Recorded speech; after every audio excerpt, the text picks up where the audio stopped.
بعد از 14 سال من باز به اورشلیم رفتم. این دفعه من همراه برنبا بودم و تیتوس یونانی را نیز با خود آوردم. نیتی به اورشلیم رفتن را به دلم خدا انداخته بود. در آنجا من با راهبران آبرومند جماعت ایمانداران علاهیده واخورده خوشخبری را که به غیر یهودیان اعلان می کردم با آنها بیان کردم تا که از نظر گذرانند. من خواطر بودم که مبادا مهنتی که برای رساندن خوشخبر می کنم بیفایده نباشد.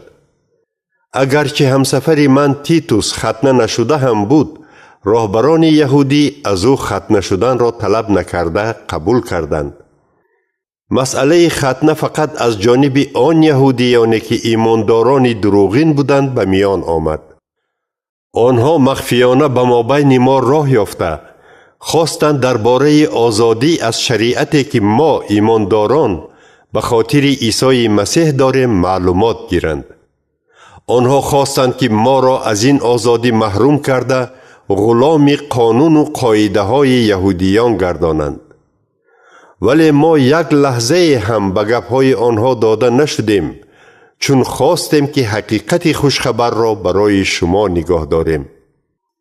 و آنهایی که راهبران جماعت ایمانداران حسابیده می شوند به هر منصبی که باشند به من فرق ندارد، چون که خدا به همه با یک چشم نگاه می کند. انا همان راهبران نیز به خوشخبری اعلان می کردم چیزی علاوه نکرده تصدیق نمودند که آن درست است.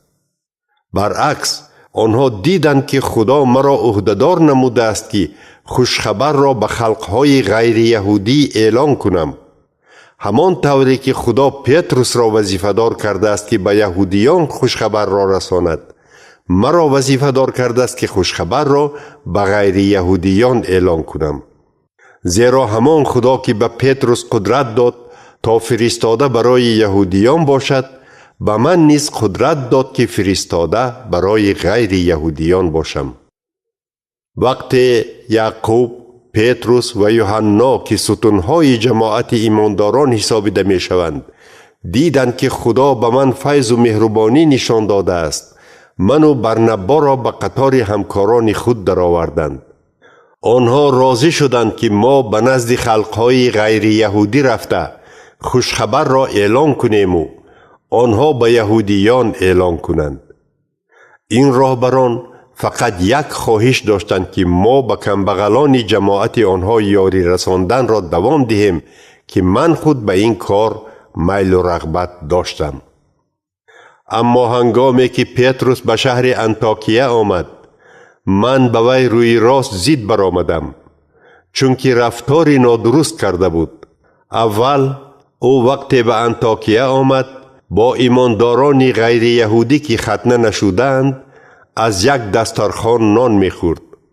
اما همین که از جانب یعقوب آدمان آمدند، پتروس خود را از غیر یهودیان کناره گرفته دیگر همراهشان نمی‌خورد، چون که از تنقید طرفداران ختنه ترسیده بود. در نتیجه ایمانداران یهودی دیگر نیز مثل پتروس درویگی کردند و درویگی آنها حتی برنبا را از راه زد.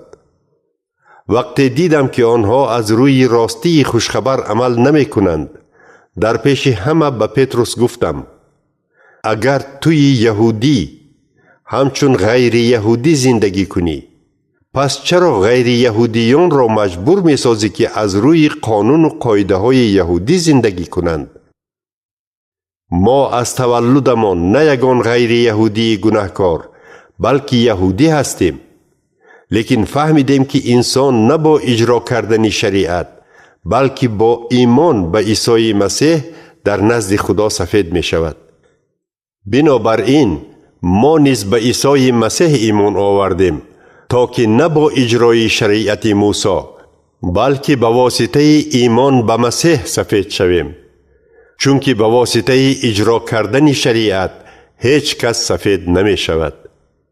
حالا ما نه به واسطه اجرای شریعت بلکه به واسطه ایمان به مسیح سفید شدنی هستیم و بنابراین از شریعت روی گرداندیم.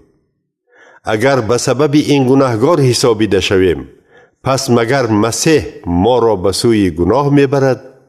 هرگز. برعکس، اگر من آنچه را که خود ویران کردم باز از نو برپا نمایم، نشان میدهم که جنایتکار هستم.